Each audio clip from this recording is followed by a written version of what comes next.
guys, and welcome back to my channel. It is Thursday, so we are talking Turner syndrome.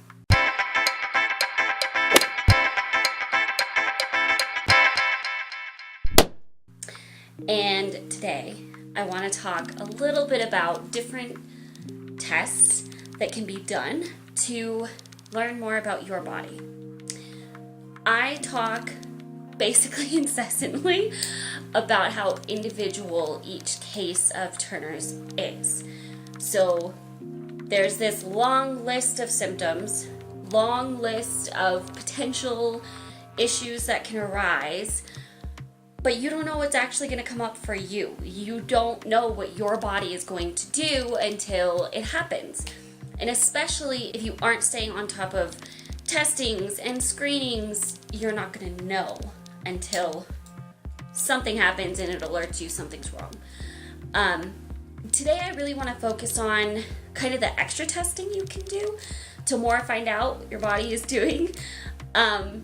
Some of it is regular screenings that are good to have. Some of it is extra that would just be really good information. So I want to talk about first your heart. Your heart is something that is super important to make sure it is doing what it should. There are some very serious heart risks with Turner's. The one that gets most talked about, that I think about the most, is aortic coarctation, which is basically the expanding of the aorta. That can be very serious, and you want to catch it as early as you can. There are two different ways of paying attention to what your heart's doing and knowing what it's doing and watching for the different heart issues. The first one is a echocardiogram, an EKG, which I have one yearly that they do, where it's basically an ultrasound of your heart along with like a heart rate monitor, where it listens to your heartbeat and makes sure it's not doing any weird patterns, and it watches how your heart moves through the ultrasound. Super, super cool. It's really fun getting to hear your heartbeat like that. I just really enjoy it. It's fun. And that is one way. That is kind of on a lower scale, one that I have every year. For a more intense look at your heart, you can do what's called a cardiac MRI. It's just like any MRI. I have had two, one with the dye contrast, one without. For me, they were pretty lengthy in time, but it was worth it. So I had the first one when I was 21. I was told that that was a good age to try to catch something if something was going to start. I then had the next one when I was about 25-ish, 24, 25. And that was to make sure my heart was still doing good. And it was pretty much the same process. We just didn't do the dye contrast that time. And it takes a much more intense look at your heart through that. And it's just, if you want to know for sure what your heart is doing, a cardiac MRI is even more intensive testing you can do to make doubly sure. A cardiac MRI is going to catch anything that an EKG might not. So, yes, those are for your heart. Now, there are routine blood testings that happen, certain things every year that they test through blood work. One is thyroid, making sure thyroid levels are good, balanced, nothing's going wrong there. They also test your sugar levels. There is a risk of diabetes. Literally any system touched by hormones can be affected, which is like almost literally every system in your body.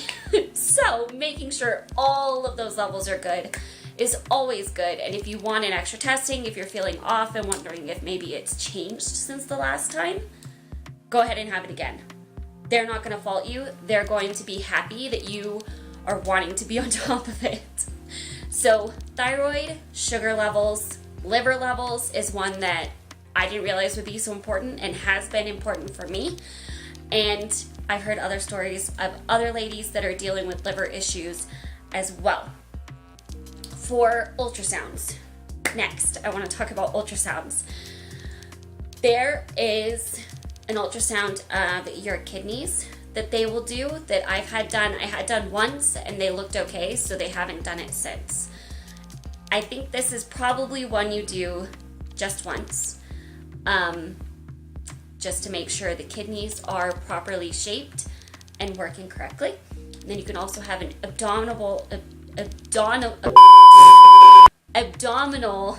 ultrasound to make sure everything there looks good. Now for some other extra testing that isn't required but could be helpful. Checking your hormone levels when you're checking all of the other blood work you usually do. Knowing where you're at with that, because that can be huge and those are going to be individual. You need to know what your personal levels are at. At the same time, for knowing what your body is doing with ovulating, with all of those reproductive things, knowing how your body is functioning in that way can be helpful in a lot of ways. Checking egg reserve, checking ovulation, checking your FSH, follicle stimulating hormone levels, tells you so much about how your body is functioning. And that has been really helpful for me after we got those numbers. The other thing that should be routine, but what that routine looks like could be different for you depending on your results from the first one, is a bone density scan. Basically, it's checking how your bone health is doing.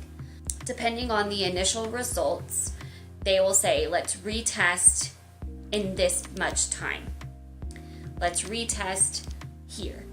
And then you can update that and kind of see where you're at that point again and check how it's progressing. Osteoporosis, arthritis are major concerns. Bone health is a major concern, and staying on top of that is good. That's why taking calcium is really good. All of that is very important. So, the last testing I want to talk about is hearing. Hearing has been super important to me. Hearing has been something I have had my attention snapped to recently because I did my hearing test and it was even worse than I anticipated. Yay! So, that's a different video. But going and getting your hearing tested, getting a baseline, staying up on how your hearing is doing, and paying attention to yourself, how you're feeling with your hearing. Do you feel like you're asking people to repeat themselves a lot? Are you not understanding what people say a lot? Are you having trouble hearing things and noticing it more? That might mean it's progressing. And that might mean, hey, maybe go get it checked out again and see where you're at right now.